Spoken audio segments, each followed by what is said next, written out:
It's not that cold today. Oh, hi guys. Sorry for being so rude. Hope you're doing well.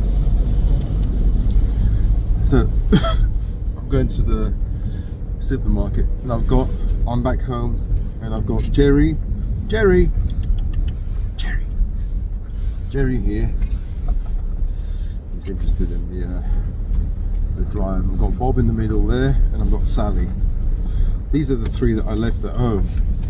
And apparently they went, I think one of the kids, maybe my eldest, she left the door open or something by mistake.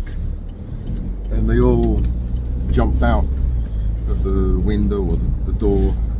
And they started gallivanting, you know, in the fields. And they saw the dog next door, the man with the dog.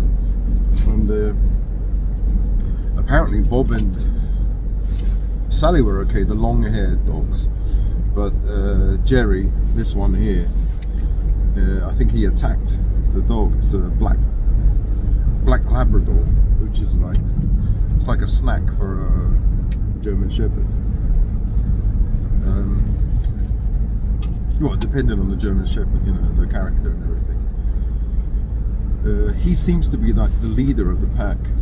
Maybe it's because also Sally was there. She's the only female, and since he was a puppy, they're really close. So he's really protective. So because that's a male dog, a big male dog, you know, I don't know. I think he didn't bite the dog, and the guy was there telling him off. Luckily, you know, they do like respect. They do listen to human beings. They won't attack a human. Well, never say never, but they have never attacked a human being, because there's always been human beings in the house, you know. Mind you, the postman won't agree, and the workmen that come. But if people come to the house, initially they're a bit, and then they smell them, and then they're okay. They won't like bark or attack immediately. But with other animals, they just can't stand other animals. And Sally, she can't stand children. So that I have to definitely train that out with her, because she hasn't seen children. You see, she hasn't seen children. She's not used to. Well, she's seen children, our children, but children walking outside, I don't understand why. Because she sees them as small human beings, and maybe strange, something strange. I don't know. So that's what I'm going to do when I change home. I'm going to have to train them. If I have any money left, well, I need to have some money left over from the sale. So dusty here. So I can get a professional trainer. Not all the time, just maybe 1 or 2 sessions, or like 5 sessions. It costs a lot of money, but I need to find a professional trainer that can help me train a pack. It's easy to find a trainer that helps you train one dog. I mean, training one dog is easy, really. I say it's easy because I've got a pack, and I know how difficult it is to walk all of them, or control all of them, you know. One of them, if you focus on one, they focus on you, and it's easy. You have that rapport. You know, each dog has a different character, so you have to teach them or treat them a different way. There's no uniform way, but there has to be with a group. You have to teach the group that they are all one. And when you say, like, for certain dogs, they will listen to you because they want to listen to you. But other dogs, they don't want to listen to you, and they react, or they not react. Their reward is more like you give them a little bit of a treat, and they'll listen to that. And so you have different characters. So imagine trying to train a whole group of them with different reward systems, you know, different likes, different characters. But you have to treat them as one, and they have to listen as one. I haven't gotten around to doing that because I don't know how. How do you treat them as one? You know, you take one dog out. Oh god, it's so bloody windy. Sorry about that. You probably can't hear me. I can't hear what you're saying, Gerald, with my bloody ears. So if you take one dog out and it listens to you, and also the fact that there's only one dog, it's like training or teaching children. You know, if there are a few other children around, you know, they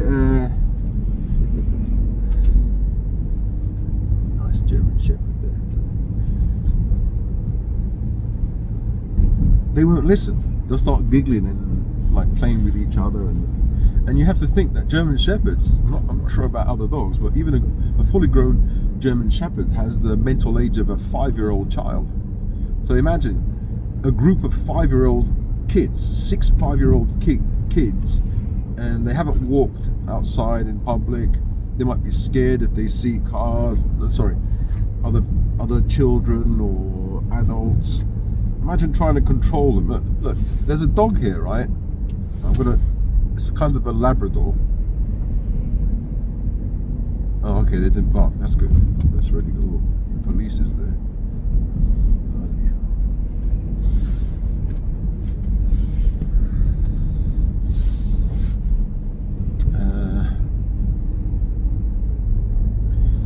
So taking them to the supermarket and them seeing people walking around and maybe another dog, as soon as they see another dog, they go berserk.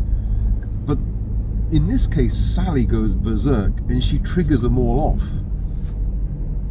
So Sally, I have to train her the most, because if she's less triggered or completely really obedient, and she won't trigger the others off, because I think maybe she feels that she's like the siren of the group. She has to be the yappiest, the loudest, because she's small, she's not very strong, so she has to, like, maybe she's more nervous because she realizes she's the smallest and the weakest, and so her kind of job is to warn the group. I don't know. All I know is I am the alpha, the pack leader, and they kind of listen to me. They do listen to me. I mean, they are scared of me, and that's how you have to train them. You can't. They're scared not because I beat them or anything, but my voice.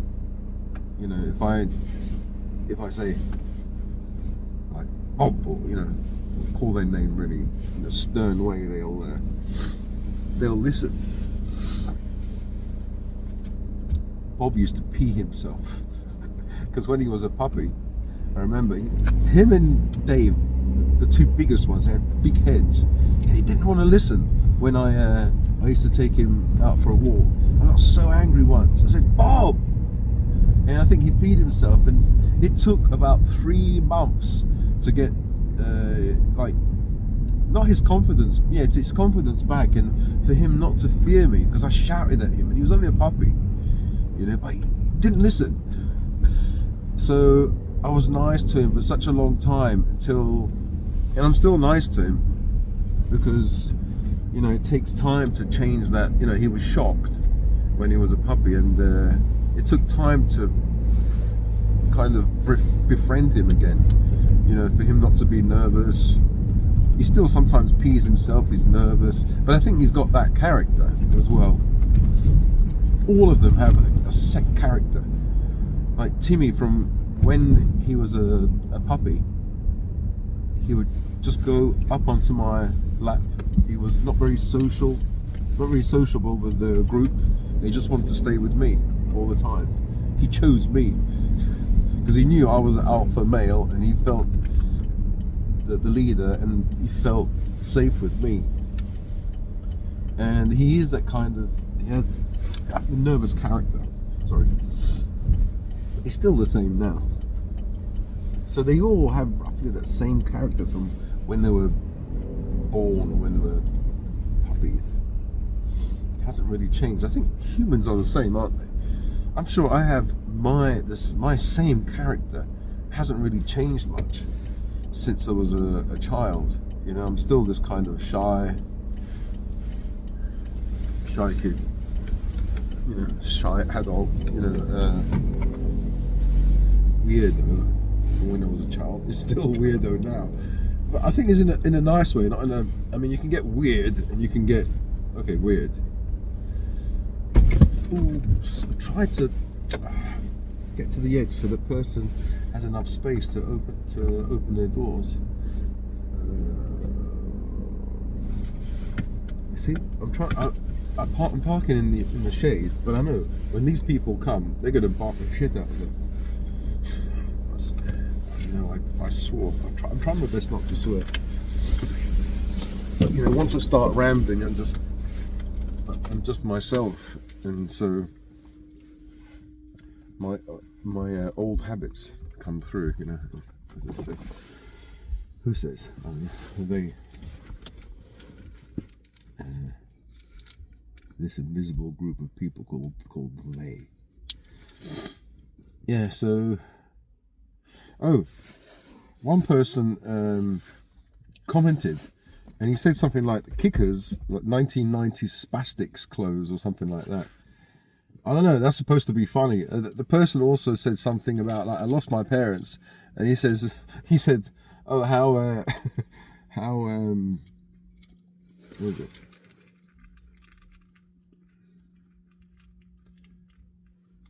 I don't know. He said something about, you know, like losing my parents. You know, how could you lose both of them? One is bad enough, but losing both, you know, it's like I misplaced them or something. Trying to be funny. Yeah. Well,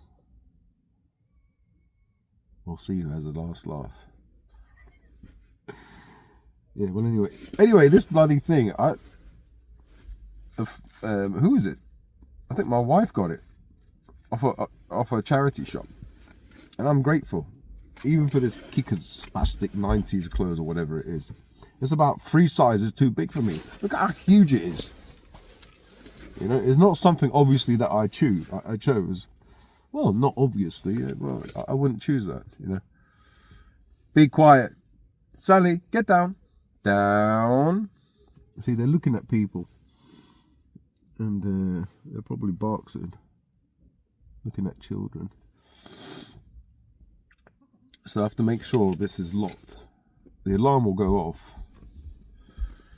Well, anyway, yeah, most of my clothes, in fact, I think all of my clothes have been bought. Like my trainers, my friend bought these trainers. My trousers, oh, these were a long time ago, so I don't know. I might have bought this because I never go to the shop. This one, I think I bought these from a supermarket, maybe Tesco's or Morrison's. So what else? Yeah, this either my friend got for me or my wife. Let's have a look. What have I got underneath? Oh, this one my daughter got for me for Christmas. Underneath this, I may have got it. I don't know. There's old clothes, old T-shirts that my mum used to buy, you know, when I was in my 30s or 40s, and I still have them from Marks and Spencer. You can tell the Marks and Spencer kind of T-shirts and trousers, those slacks and all that. I still got those. So, yeah, as they say, beggars can't be choosers. You have to accept whatever God gives you, whatever life gives you. You know, especially if you're not earning any money, you're not on income support or tax credit. You know, you will get the odd person that says, "I pay my taxes for you." No, you don't. You pay nothing for me. You should start thinking about all those people coming in from certain countries that have never paid into the pool. Their parents have never paid anything into the pool that the money is drawn from. My parents bloody did for, like, I don't know, 30, 40 or whatever. From 1963, they worked really hard and paid all their taxes, loads of taxes. You know, for my dad, the care home, I spent 200 well, is it 150 or 200? 150 to 200 grand. Inheritance tax. You're taxed like before you're born and after you die. You're still taxed. Whereas you've got people coming into this country who have better mobile phones than I have. Oh no, wait, I've got a new one. But for years I didn't have I had a 2017 Samsung. These guys have got Apple phones. They've got nicer clothes than me. They're younger, they're healthy. What do they do? Do they get driving lessons, swimming lessons? I don't know what they get. They've got the PS5. I don't even know what that is. PlayStation 5. They've got all these bloody perks, you know. And what I'm saying is, like, you can agree or disagree with it. I don't care. But you know, people who complain, you complain about them. Please complain about them. And even now, I'm not taking any money from the government, from your taxes. No, not you guys. I mean, like the guy who's complaining, who may complain, people who may complain. Like when I say I haven't worked in 40 years, it means I haven't worked for a boss. I don't like listening to people, you know. I could just imagine, I've seen it before. Like there was one English bloke, a guy in his maybe 20s, and he was saying to a packer, you know, at night, he was packing the shelves at night, and I was a security guard. I was just walking by, and he was saying, I think they're from Bangladesh with these hats and a beard. He goes, come on there, Ali, hurry up, for fuck's sake. I could just imagine someone talking to me like that. A younger person, like a young man, or a woman would be probably worse. Like, Gerald, hurry up, for fuck's sake. Fucking, I would have slapped her. I wouldn't be able to take it.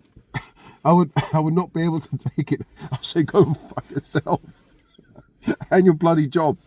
No, I don't think I would be able to take it. Like going to, like if I went to work for someone, the boss would probably be younger than me, like a child, like in their 20s or 30s, telling me do this, do that, hurry up. That's not happening. That's not happening. I'd rather pick some nettles, cleavers, herb, robert, dandelion, and go and hunt.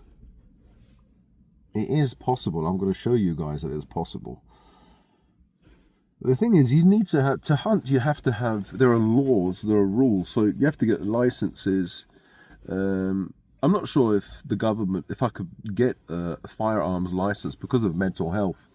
You know, so. And you can't use a crossbow and or maybe traps are illegal. I don't know. There's so many rules. So, but you know, I'm a pussycat as well. I don't think I'll be able to. It'll be very difficult to kill a deer, shoot a deer, and then skin it. You know. Not because it's, first of all, it's difficult to do. You know, there is a technique to it, but it's gory as well. But also, one thing maybe you guys haven't thought about, deers are full of ticks. And after hearing about that lady who died after a tick bite, although it's rare, I don't want no tick on me.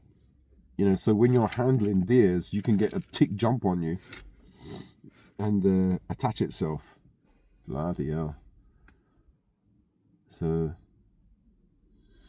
I don't know. Do they have deers? Do they have ticks on rabbits? Rabbits are easier to hunt, I suppose, to trap. But it's horrible, isn't it? Having to K-word an animal. You know, it's horrible. But nature's brutal, really brutal. Unless I can go vegan. Completely vegan. You know, if you're vegan, you should be. I would eat eggs, because some people will say, "Well, that's not vegan, is it?" Well, the idea of being a vegan, right, is to not cause any pain to sentient beings, right? That's including yourself, right? But you can take it too far, because you might have a bacterial infection and you might not take any medicine because you don't want to kill that bacteria. Although that bacteria is going to kill you. But eggs, for example, you know, some people argue, oh, they're going to become chickens. So basically, if you're basically killing a chicken, but you're not, because if the hens lay eggs, but they're not fertilized by a cock, by a cockerel, right? Then they won't become chickens, little chickens. They'll just be an egg that hasn't been fertilized, but it looks like it's a real egg, you know. So I think in that case it's okay, isn't it? You know, these hens are laying eggs everywhere, and they won't become chickens. So you might as well eat them, you know. Be quiet, quiet. Shh, shh. Okay, I better go now. Be quiet. Sally. Okay. Down, down, down. Good boy. Okay, well, then listen. Good. Because I think the lady, see, next door here in this car, she was coming towards a car. And it's not the fact there was a child there, because Sally didn't bark too much. Quiet. Quiet. Be quiet. Be quiet.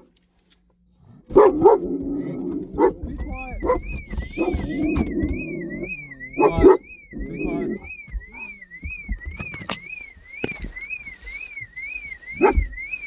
Be quiet. Shh. Bob. Bob. Be quiet.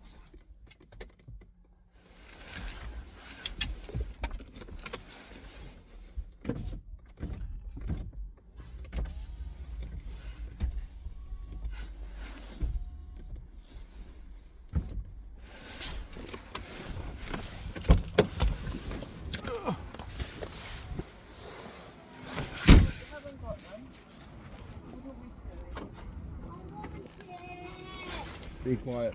Shh.